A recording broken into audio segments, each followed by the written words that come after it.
નમસ્કાર. આજના આ વિશ્લેષણમાં સૌનું સ્વાગત છે. આજે આપણે એક એવા વિષય પર સીધી જ વાત કરવા જઈ રહ્યા છીએ જેની શિક્ષક બનવા માંગતા ઘણા લોકો આતુરતાથી રાહ જોઈ રહ્યા હતા. આપણે ગુજરાતની ગ્રાન્ટ ઇન એડ એટલે કે અનુદાનિત પ્રાથમિક શાળાઓમાં શિક્ષકોની ભરતી અને ખાલી પડેલી જગ્યાઓ વિશે જે નવો સત્તાવાર સરકારી પત્ર આવ્યો છે તેનું વિગતવાર વિશ્લેષણ કરીશું. તો ચાલો કોઈ પણ વિલંબ વિના શરૂઆત કરીએ. અફવાઓથી દૂર રહીને એકદમ સાચો ડેટા સમજવા માટે આપણે આ મુદ્દાઓ પર નજર કરીશું. પહેલું, સત્તાવાર ભરતીની મંજૂરી. બીજું, શાળાના ડેટાનું વિશ્લેષણ. ત્યારબાદ ધોરણ 1 થી 5 અને ધોરણ 6 થી 8ની ખાલી જગ્યાઓ. પછી ગ્રાન્ટેડ અને સરકારી શાળાઓ વચ્ચેનો તફાવત. અને અંતે આગામી સંભવિત પગલાં. તો વિભાગ 1, સત્તાવાર ભરતીની મંજૂરી અને સરકારી પત્રનું વિશ્લેષણ. સરકારી પત્રનો આદેશ અહીં એકદમ સ્પષ્ટ છે. તેમાં લખ્યું છે કે અનુદાનિત ખાનગી પ્રાથમિક શાળાઓમાં આરટીઈ 2009 મુજબ વિદ્યાર્થી અને શિક્ષકના ગુણોત્તર મુજબ શિક્ષક અને મુખ્ય શિક્ષક સંવર્ગનું મહેકમ નિયત કરવા તથા ખાલી રહેલ જગ્યા ભરવા. સરળ શબ્દોમાં કહીએ તો પ્રાથમિક શિક્ષણ નિયામક કચેરીએ આવતા શૈક્ષણિક વર્ષ માટે લીલી ઝંડી આપી દીધી છે. વિદ્યાર્થીઓની સંખ્યાના આધારે મહેકમ નક્કી થશે અને આતુરતાથી જેની રાહ જોવાઈ રહી હતી તેવી ખાલી જગ્યાઓ આખરે ભરાશે. ચાલો આગળ વધીએ વિભાગ 2 તરફ, શાળાના ડેટાનું વિશ્લેષણ અને તેનું એકંદર ચિત્ર. હવે આ આંકડાઓ પર એક નજર કરીએ જે ખરેખર બતાવે છે કે આ આખું માળખું કેટલું મોટું છે. આખા ગુજરાતમાં કુલ 538 મંજૂર ગ્રાન્ટેડ પ્રાથમિક શાળાઓ છે અને તેમાં 38,526 વિદ્યાર્થીઓ ભણી રહ્યા છે.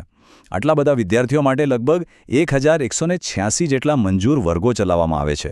આ ડેટા જ આપણને સમજાવે છે કે આ સિસ્ટમ કેટલી વિશાળ છે અને અહીં શિક્ષકોની કેટલી મોટી જરૂરિયાત ઊભી થઈ છે.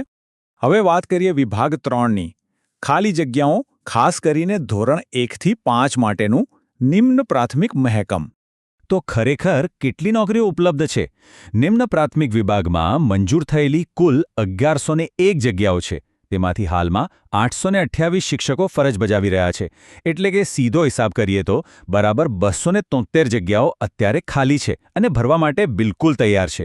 ધોરણ 1 થી 5ના શિક્ષક બનવા માંગતા ઉમેદવારો માટે આ એકદમ પાક્કી અને નક્કર તક છે. હવે જોઈએ વિભાગ 4, ખાલી જગ્યાઓ. ધોરણ 6 થી 8 માટેનું ઉચ્ચ પ્રાથમિક મહેકમ. અહીંના આંકડાઓ ખરેખર આંખે વળગે એવા છે. ધોરણ 6 થી 8 માટે કુલ 2,63,700 જગ્યાઓ મંજૂર થયેલી છે, પણ તેમાંથી માત્ર 1,05,827 જગ્યાઓ જ ભરાયેલી છે. આનો સીધો અર્થ એ થયો કે અહીં પૂરેપૂરી 10,50,000 ખાલી જગ્યાઓનો એક જંગી બ્લોક પડેલો છે. જી હા, 10,50,000 ખાલી જગ્યાઓ. એક સાથે આટલી મોટી સંખ્યામાં જગ્યાઓ ભાગ્યે જોવા મળતી હોય છે. ઉચ્ચ પ્રાથમિકમાં કારકિર્દી બનાવવા માટે આ એક ઐતિહાસિક તક સાબિત થઈ શકે છે. અને જે સિનિયર ઉમેદવારો આ વિશ્લેષણ જોઈ રહ્યા છે તેમના માટે આ એક જ નંબર સૌથી અગત્યનો છે, 396. આ માળખામાં આચાર્ય એટલે કે મુખ્ય શિક્ષકની 396 જેટલી જગ્યાઓ સત્તાવાર રીતે મંજૂર કરવામાં આવી છે. જેઓ બઢતી અથવા સીધા આચાર્યપદ માટે તૈયારી કરી રહ્યા છે તેમના માટે આ ખરેખર એક સુવર્ણ તક છે. હવે આવીએ વિભાગ 5 પર, ગ્રાન્ટેડ વિરુદ્ધ સરકારી શાળાઓ વચ્ચેના તફાવતની સમજ. અરજી કરતા પહેલા આ બે શાળાઓ વચ્ચેનો વહીવટી તફાવત સમજવો ખૂબ જરૂરી છે.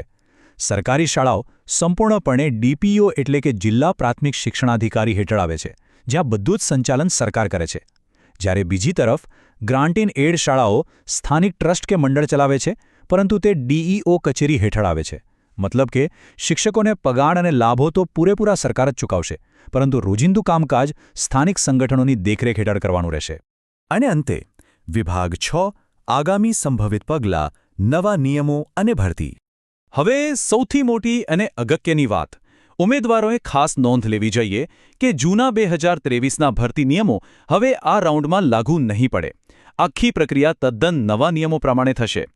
બીજી એક મોટી શક્યતા એ છે કે જે 1,050 ઉચ્ચ પ્રાથમિક બેઠકોની આપણે વાત કરી તે ભરતા પહેલા કદાચ નવી ટેટ 2 પરીક્ષા પણ લેવામાં આવી શકે છે, જેથી નવા ઉમેદવારોને પણ આ રેસમાં ઉતરવાની પૂરી તક મળી શકે.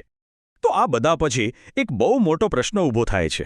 એક તરફ નિયમોમાં મોટા પાયે ફેરફારો થઈ રહ્યા છે અને બીજી તરફ 1000થી પણ વધુ નવી ખાલી જગ્યાઓ સામે દેખાઈ રહી છે.